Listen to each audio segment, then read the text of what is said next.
What if I told you that homeowners have a net worth that is 40 times higher than renters? That's not an exaggeration. According to the Federal Reserve's Survey of Consumer Finances, the median net worth of homeowners is about $396,000, while renters sit at just $10,400. The wealth gap between these two groups has reached a historic high of almost $390,000 in 2022. This isn't just about owning four walls and a roof. This is about building real wealth. The Urban Institute confirms that this gap has increased by 70% over the past 33 years. And here's what's crazy. Even homeowners who bought at the height of the 2006 housing bubble, they've still gained $169,000 in equity, while renters lost $229,000 during that same time. So why does this matter to you? Because if you're watching this video, you're probably tired of paying someone else's mortgage. You're tired of building someone else's wealth. And I'm going to show you exactly how to change that. Stick around because later in this video, I'll reveal the biggest mistake that causes 65% of buyers to have regrets. By the end of this full course, you'll know everything about buying a house, from credit scores to down payments to closing day. Let's go! Let me be real with you. Homeownership has never been more important for your financial future. In just the last 5 years alone, homeowners have gained an average of $140,900 in wealth. That's according to NAR's research. Think about that. $140,000 just for owning where you live. Here's how it works.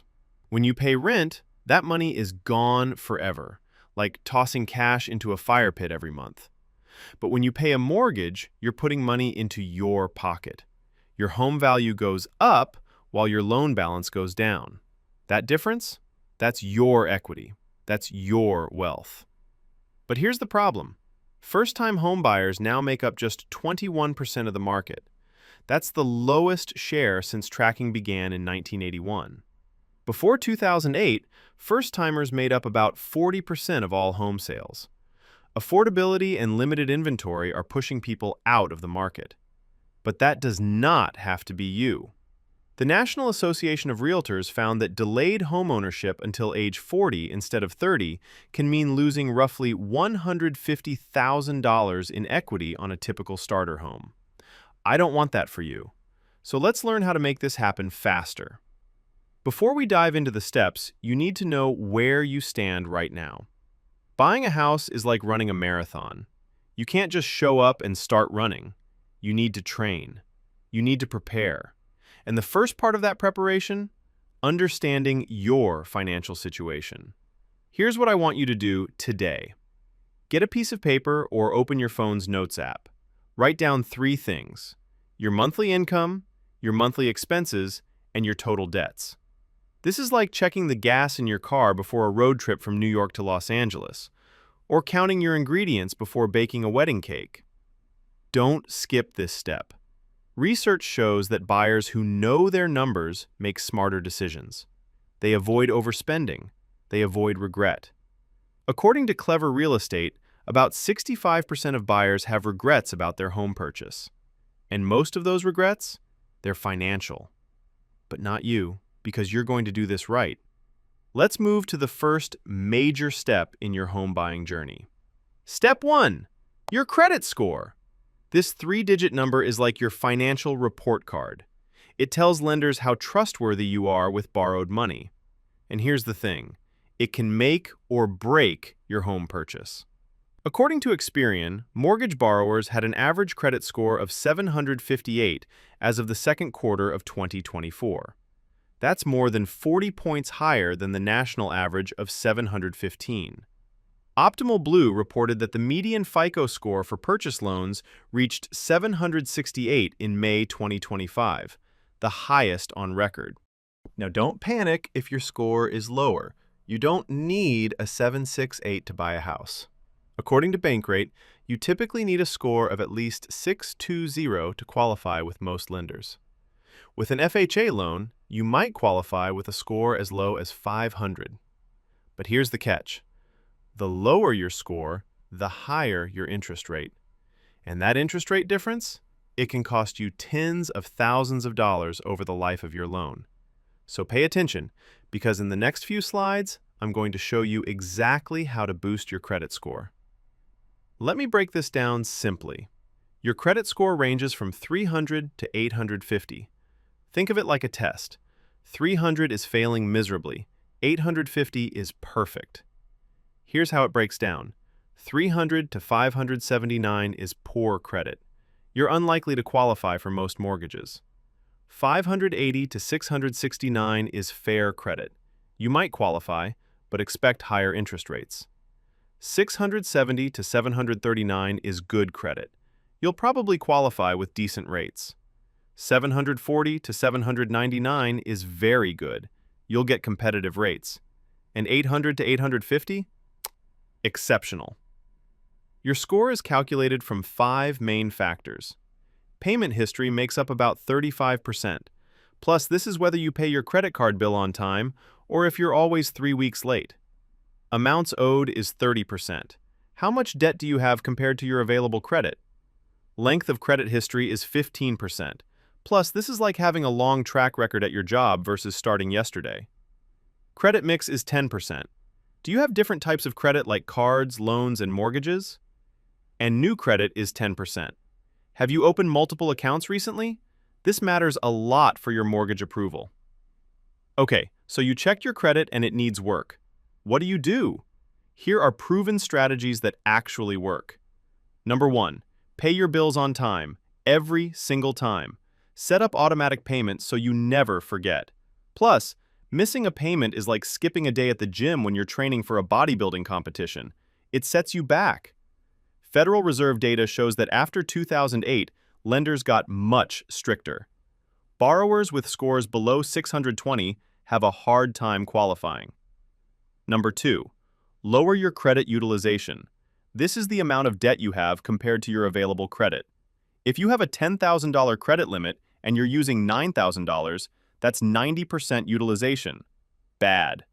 Try to stay under 30%. Under 10% is even better. Number 3, check your credit report for errors. You can get free reports from Experian, Equifax, and TransUnion. Look for wrong information, accounts that aren't yours, mistakes. If you find errors, dispute them. And here's a secret tip. Even increasing your score by 20 to 40 points before applying can significantly reduce your interest rate. Now let's talk about something lenders love to check. Your debt-to-income ratio, or DTI. This is huge. Your DTI is simple math. Take all your monthly debt payments, plus add up your car payment, student loans, credit card minimums, and your future mortgage payment. Divide that by your gross monthly income, your income before taxes. That percentage is your DTI. Let me paint a picture. Plus, say your proposed mortgage payment is $2,200 per month. You have a $400 car payment, $250 in student loans, and $150 in credit card minimums. That's $3,000 total monthly debt. If your gross monthly income is $7,500, your DTI is 40%.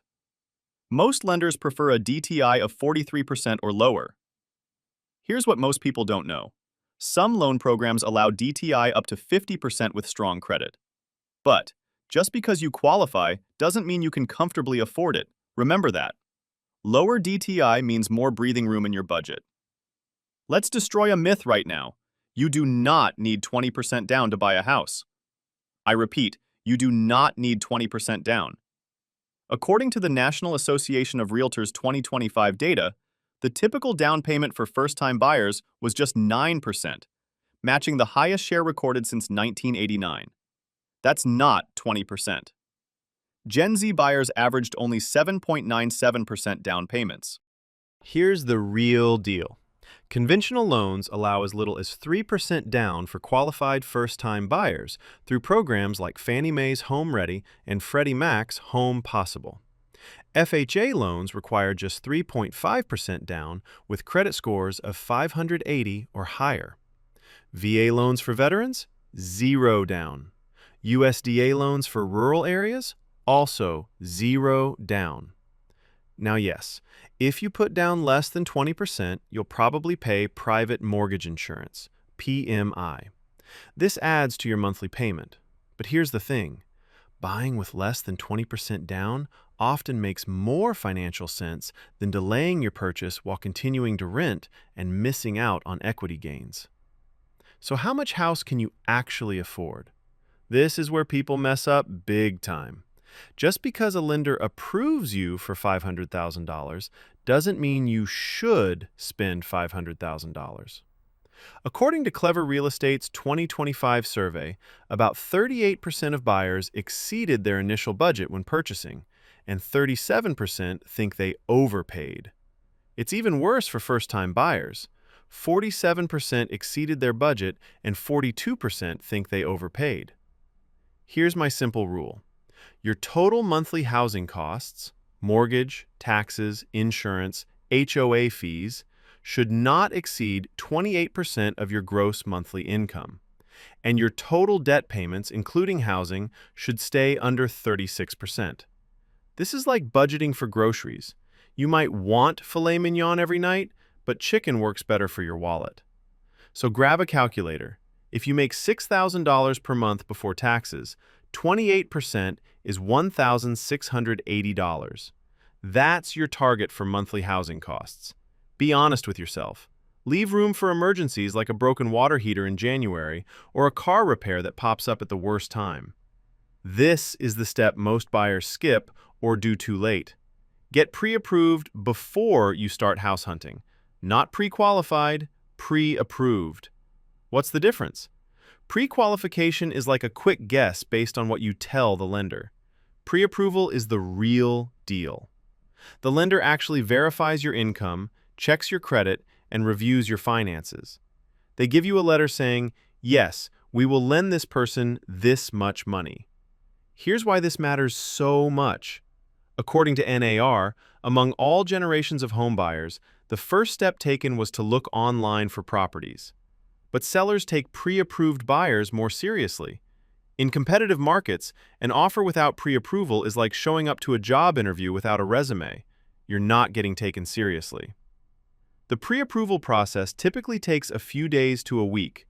You'll need pay stubs, tax returns, bank statements, and ID. Get this done first. It also helps you know exactly how much you can really spend. Not all mortgages are created equal. Let me break down your options. According to Homebuyer.com's analysis of HMDA data, conventional loans captured 70% of the market in 2024. Nearly 7 in 10 homebuyers chose conventional financing. These loans aren't backed by the government. They typically require at least 620 credit and 3% to 20% down. FHA loans are great for first-timers. The Federal Housing Administration insures these loans, so lenders are more willing to approve buyers with lower credit. Gen Z buyers used FHA mortgages at the highest rate, 29.54%. You can qualify with credit as low as $500 with 10% down, or $580 with 3.5% down. VA loans are for veterans, active military, and their spouses.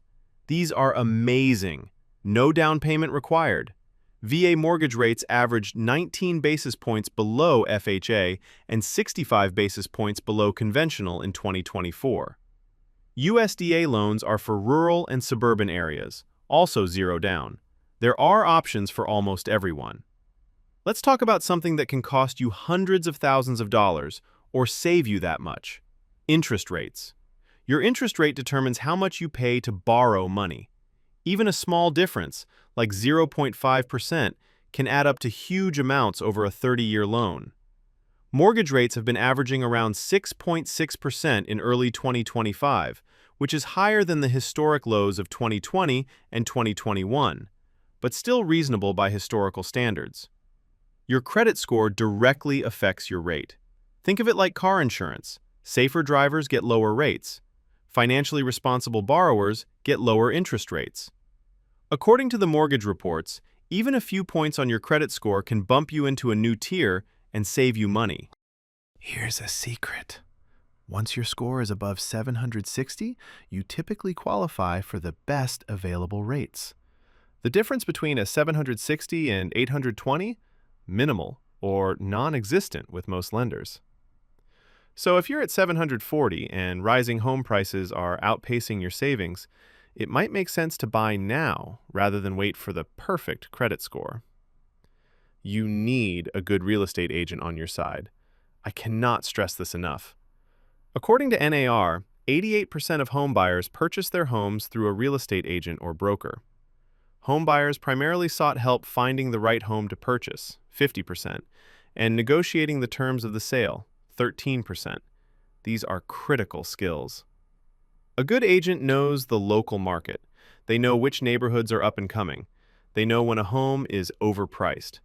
They're like having a translator in a foreign country. They speak the language of real estate and protect your interests. Ask friends and family for recommendations. Interview at least 2 or 3 agents. Ask them how many buyers they've helped in your price range. Ask about their communication style. Do they respond quickly? Do they listen to what you want? This relationship matters. Choose wisely. Now the fun begins. You're pre-approved, you have an agent, and you know your budget. Time to find your home. According to NAR, among all generations of home buyers, the first step in the home search process was looking online for properties. Virtual tools have become a cornerstone of the home buying experience. Use Zillow, Redfin, Realtor.com, browse listings every day. Make a list of your must-haves versus your nice-to-haves. Must-haves might be 3 bedrooms for your growing family or a first-floor bathroom for aging parents. Nice-to-haves might be a pool or a 3-car garage. Know the difference. Be realistic. Here's a reality check. According to Clever Real Estate, the shortage of homes was the most common challenge, with 1 in 3 buyers saying it made purchasing more difficult. Nearly 1 in 4 say competition made it harder. Half of buyers had to make 2 or more offers before one was accepted. Be patient, but prepared. You've heard it before. Location, location, location. There's a reason this phrase exists. According to NAR, the top neighborhood factors for buyers are quality of the neighborhood, 59%, and convenience to friends and family, 47%. Convenience to the buyer's job has actually declined, now at 31%, down from 52% in 2014. Remote work changed the game. Harvard housing researcher Alex Herman noted that after the pandemic, home prices rose everywhere, but especially rapidly in rural areas, smaller markets, and lower density counties. People are moving to more affordable regions. Think long-term. Research the school districts even if you don't have kids. Schools affect resale value. Check crime statistics. Drive through the neighborhood at different times of day. Talk to neighbors. This is like doing background research before accepting a job offer. You need to know what you're getting into. You found it. The house. Now comes the nerve-wracking part, making an offer. Your agent will help you determine a fair offer price based on comparable homes, called comps. Don't just offer the asking price blindly. It's like buying a used car. You research what similar cars are selling for first. According to the IPX 1031 survey, nearly half, 45%, of buyers are willing to pay $20,000 or more over the asking price. But be careful. You don't want to overpay. 37% of buyers think they overpaid for their home. Your offer includes more than just price. It includes your down payment amount, your loan type, your desired closing date, and any contingencies. Contingencies are conditions that must be met for the sale to go through. Think of them as escape hatches, like inspection contingencies or financing contingencies. We'll talk about these more later. Negotiation is an art. Let me give you some winning strategies. First, don't get emotional. I know, easier said than done. But sellers can sense desperation. Stay calm. Be prepared to walk away. This is like negotiating your salary at a new job. Confidence gets you better results. According to research, when inspections reveal problems, 46% of people use those results to negotiate a lower price. On average, buyers were able to negotiate and close $14,000 below the list price when they found problems. Write a personal letter to the seller. Tell them why you love the home. Mention how you'll care for it. Sometimes sellers have an emotional connection to their home, and they want it to go to someone who will love it. But don't rely on this alone. Your numbers still need to be strong. In competitive markets, some buyers waive contingencies to make their offer stronger. Be very careful with this. We'll discuss why skipping inspections can be dangerous in the next few slides. Listen to me carefully. Do not skip the home inspection. This is where I've seen people make devastating mistakes. According to research by Zipdo, approximately 85% of home buyers order a home inspection before purchasing. The average cost is around $340. That's nothing compared to the problems it can reveal. Here's the truth. 86% of home inspections find something that needs to be fixed. The most common problems are electrical, 18.7%, roofing, 19.7%, and windows, 18.4%. According to Porch, buyers are 42% more likely to back out of a purchase if an inspection uncovers significant issues. According to AHS's 2025 survey, nearly 1 in 4 homeowners waived their home inspection before purchase. And unfortunately, over 1 in 4 homeowners ended up discovering something their inspector should have found. 13% even regret the inspector they used. Don't let this be you. A home inspector checks over 1,000 items during a standard inspection. Let me tell you what they're looking for. The top 5 issues found during inspections are electrical, plumbing, roofing, HVAC, and foundation problems. Electrical issues can lead to fires. Plumbing issues can cause massive water damage. Approximately 30% of homes in the U.S. have some form of plumbing leak. Foundation problems are scary. The percentage of home inspections that reveal major structural damage is estimated at 10%. Signs include cracks in walls, uneven floors, and bowed walls. Fixing a foundation is like getting heart surgery, expensive and necessary. The average duration of a home inspection is 2 to 3 hours. Home inspection reports average around 25 pages in length. Don't just read the summary, read the whole thing, or have your agent walk you through every finding. The inspection report is your negotiation weapon. Use it wisely. According to research, 66% of buyers request repairs or credits after the inspection report. You have options. You can ask the seller to fix the problems before closing. You can ask for a credit toward closing costs. Or you can ask for a price reduction. Think of it like buying a car and finding out it needs new brakes. You don't just accept the original price. You negotiate based on what needs to be fixed. Home buyers who discovered problems with the heater negotiated their purchase price down by $1,250 on average, roughly how much installing a new heater would cost. Use the inspection findings as leverage. Here's a pro tip. For major issues like roofing or foundation problems, get estimates from contractors. Show the seller exactly how much repairs will cost. Numbers are powerful in negotiations. After inspection comes the appraisal. This is required by your lender. Let me explain why. The appraisal is when a licensed professional determines the home's fair market value. The lender needs to know they're not lending you more money than the house is worth. It's like an insurance company checking how much your car is worth before they insure it. The appraiser looks at the home's condition, size, features, and location. They compare it to recently sold similar homes in the area. They then give an opinion of value. Here's where problems can happen. If the appraisal comes in lower than your offer price, you have a gap. You either need to pay the difference in cash, renegotiate the price with the seller, or in some cases, walk away. This is why you shouldn't dramatically overpay. Here's something buyers often overlook: the title. What even is a title? The title is the legal document proving ownership of the property. Before you buy, a title company does a title search to make sure there aren't any liens or claims against the property. Imagine buying a car and finding out someone else has a claim to it. Nightmare. Title insurance protects you and the lender from future claims against the property. What if a long-lost heir suddenly claims they own part of the house? What if there's an old tax lien nobody knew about? Title insurance covers you. According to Lodestar Software Solutions, title fees are part of your closing costs. This isn't optional. Your lender requires it. Think of it as peace of mind that you truly own what you're buying. Here's where many buyers get surprised. Closing costs. These are real expenses you need to budget for. According to Lodestar's 2025 data, the national average total closing costs for a purchase mortgage transaction were $4,661. But depending on your location and loan type, you could pay between 2% to 6% of the home's purchase price.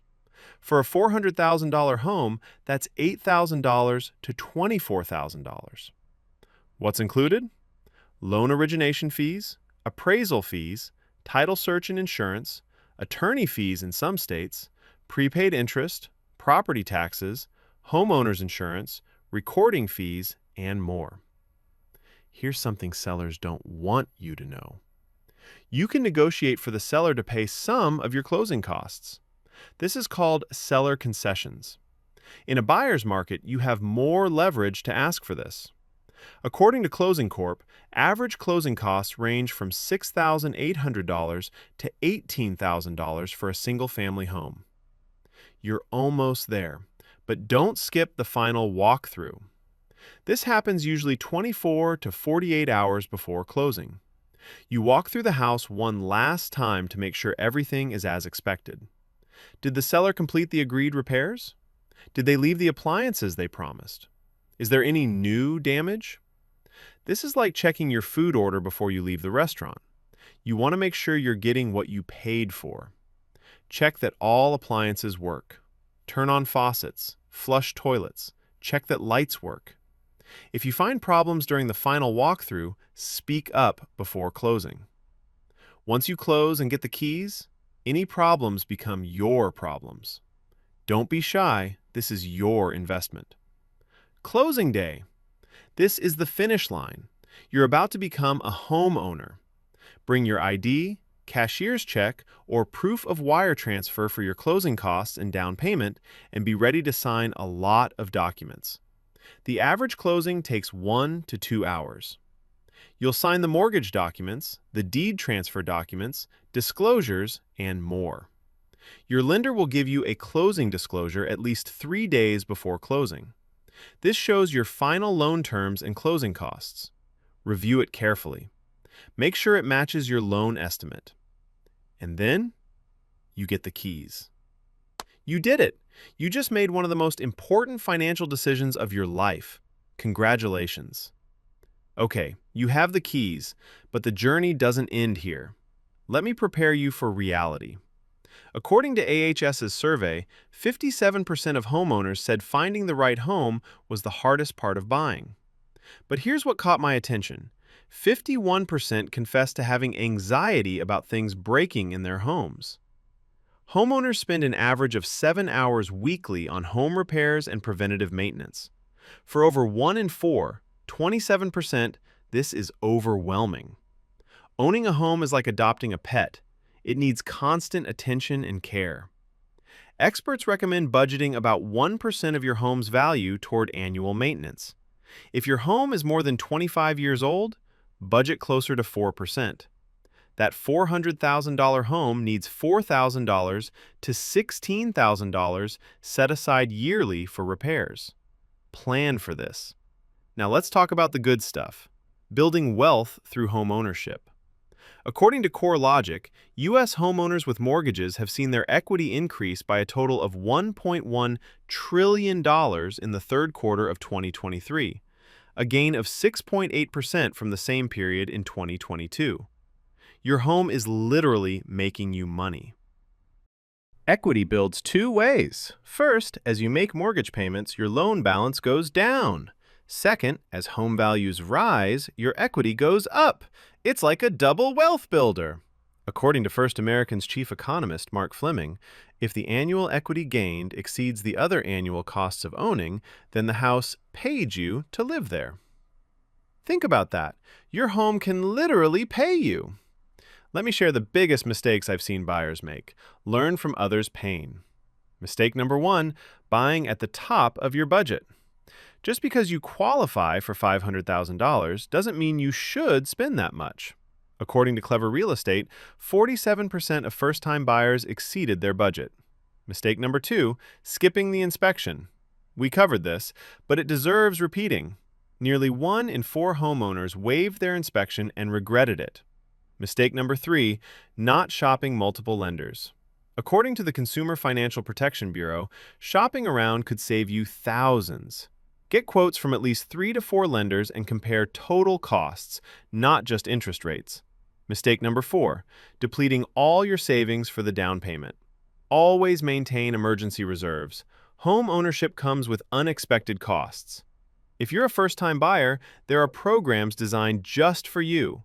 FHA loans require just 3.5% down with a credit score of 580 or higher. Fannie Mae's Home Ready and Freddie Mac's Home Possible programs allow 3% down for first-time buyers. Some state and local programs offer down payment assistance. According to the National Association of Realtors, 25% of first-time buyers used a gift or loan from friends and family to help fund their down payment, and an all-time high of 7% used inheritances. Research programs in your state. Many offer grants or low-interest loans for down payment assistance. Some programs offer closing cost help too. It's like finding coupons before you shop. The savings are there if you look for them. Let's get real about the true costs of homeownership. Many people only think about the mortgage payment. That's a mistake. Your monthly housing costs include the mortgage payment, property taxes, homeowner's insurance, and possibly HOA fees and PMI if you put down less than 20%. Think of your mortgage payment like a phone plan. The base payment is just the beginning. You add insurance, taxes, maybe PMI, just like adding data, streaming, and device protection. According to the Harvard Joint Center for Housing Studies, about 1 in 4 homeowner households are cost-burdened, meaning they spend 30% or more of household income on housing costs. Don't let that be you. Budget correctly from the start. Before buying, build your emergency fund. This is non-negotiable. You should have 3 to 6 months of expenses saved separate from your down payment. Why? Because things break. The furnace dies in February when it's 10 degrees outside. The roof starts leaking during a thunderstorm. Your car breaks down the same month.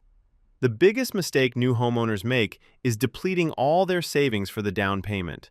Then something breaks and they're in financial trouble. Keep that emergency fund liquid, in a savings account you can access immediately. Don't invest it in stocks or tie it up where you can't reach it. This fund is your safety net. Let's talk about PMI, private mortgage insurance. What is it and do you need it? If you put down less than 20% on a conventional loan, you'll typically pay PMI. This protects the lender, not you, in case you default on the loan.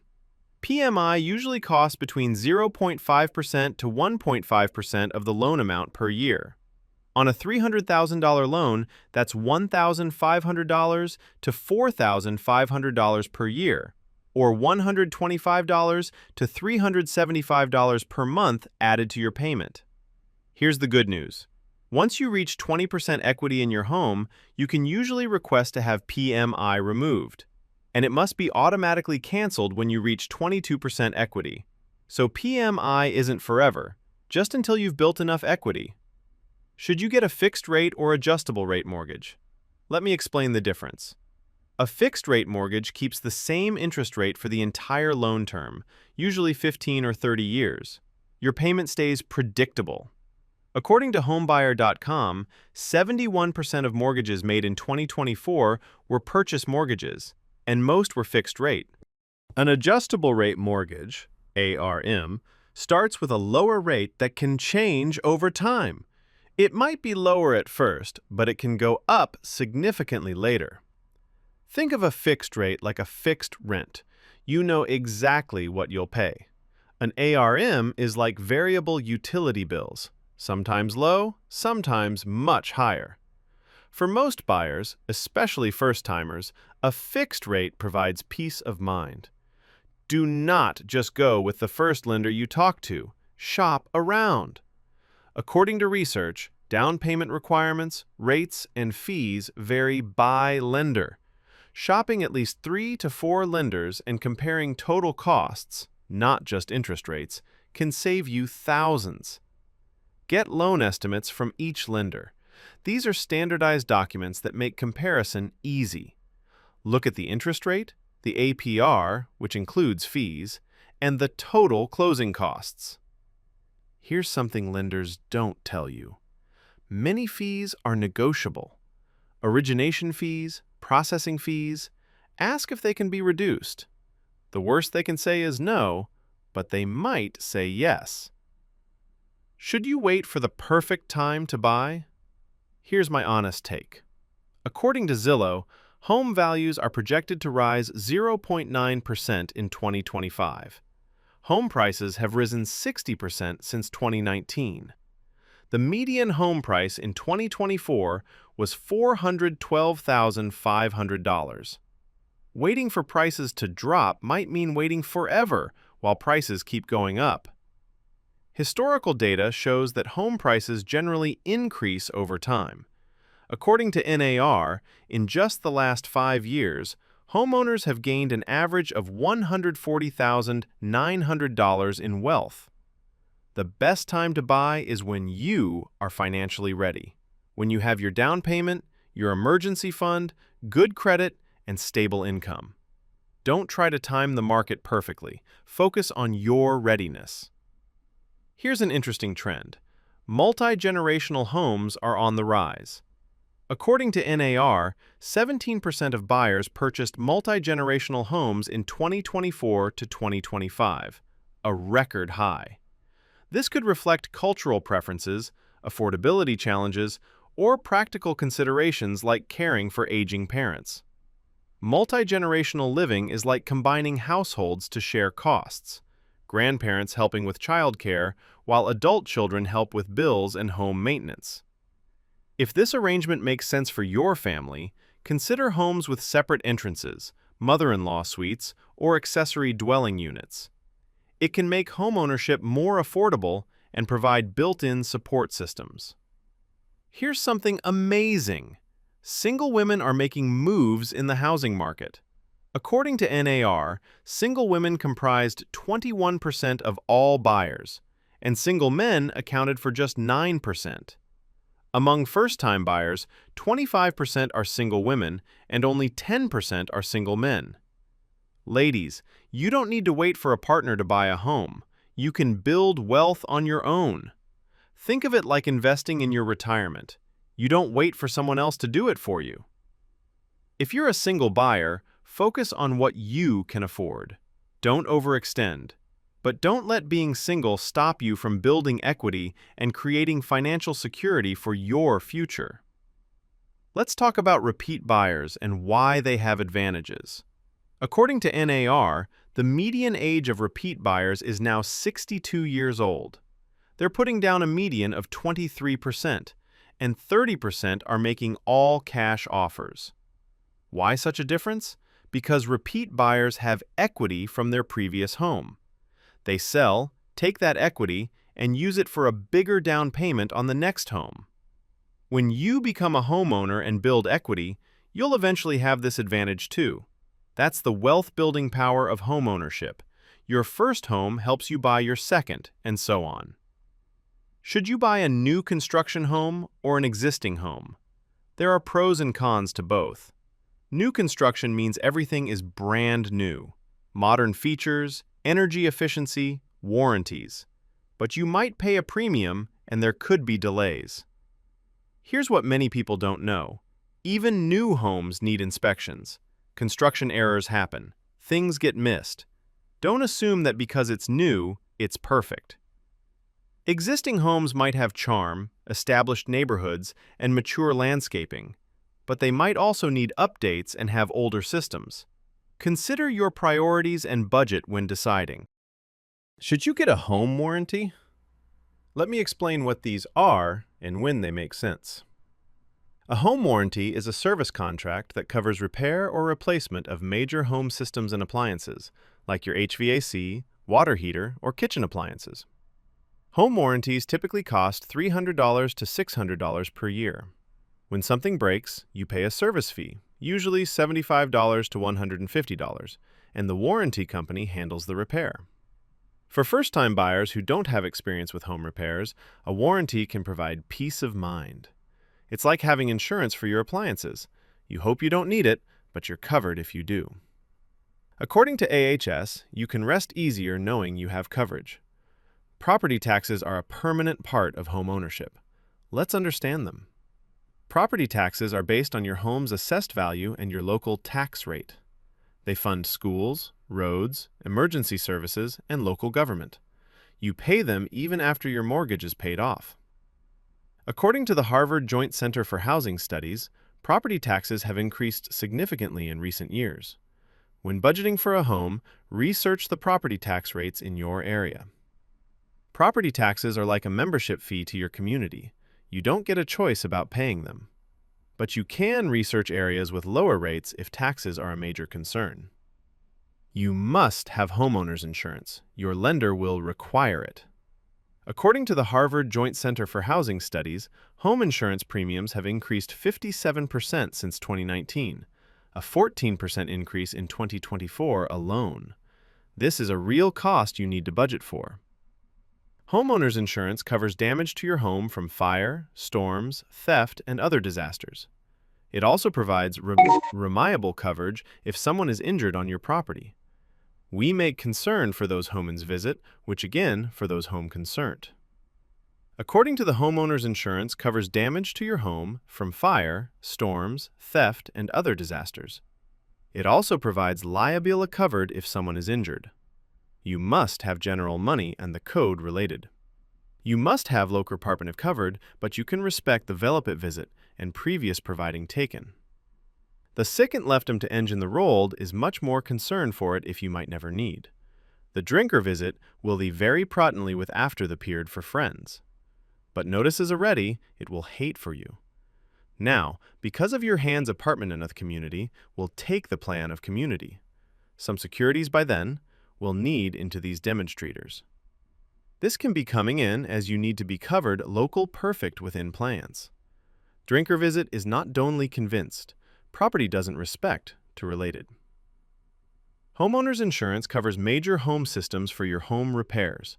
You must have many information by treatment. You must have to require these developers, and pretty choice by paying power. You mean the property taxes more in remains concern in from different project of the ketting. The other things based on the home warranty will make it the big of her pair of many. The Greg property has been released more information when you covered related payer. For budgeting for a home warranty is released for them to real repairs. Particulars like when you must feel meet more.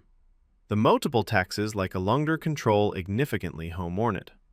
You must have warranty to develop property. Shop around for insurance just like you shop for a mortgage. Rates vary significantly between companies. Get quotes from at least 3 insurers before closing. Your home is likely your biggest investment. Let's talk about protecting it. Regular maintenance prevents costly repairs. Change your HVAC filters regularly. Clean your gutters. Inspect your roof yearly. Check for water leaks. Think of maintenance like going to the doctor for checkups. Prevention is cheaper than treatment. Create a home maintenance calendar. Mark when to do seasonal tasks. Spring, check the roof and gutters. Summer, service the AC. Fall, clean the chimney and prep for winter.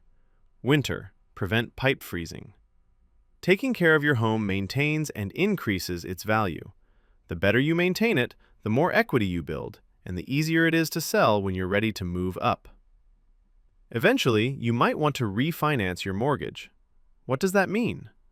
Refinancing means replacing your current mortgage with a new one, usually to get a lower interest rate, change your loan term, or access your home's equity. If interest rates drop significantly after you buy, refinancing could lower your monthly payment. Many homeowners who bought when rates were high refinanced when rates fell below 4%. According to Lodestar, the national average total closing costs for a refinance were $2,403, so there are costs involved. You need to calculate if the savings outweigh the costs.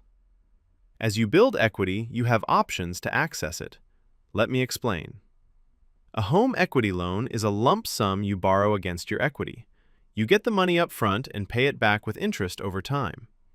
A home equity line of credit, HELOC, works more like a credit card.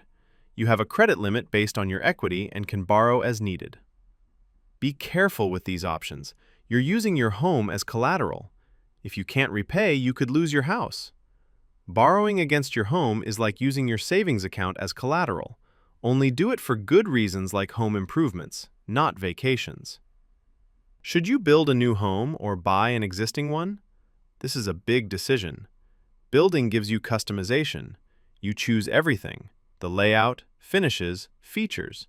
But it takes time, usually 6 to 12 months or more, and costs can escalate. Buying an existing home is faster. You can usually close in 30 to 45 days. You can see exactly what you're getting, but you might need to compromise on features. According to housing data, new construction single-family home deliveries have varied based on market conditions.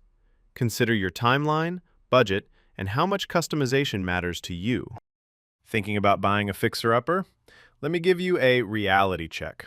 According to Repair Pricer's study, 80% of Americans are willing to purchase a fixer-upper, and 42% would purchase a home that didn't meet their requirements just to be a homeowner.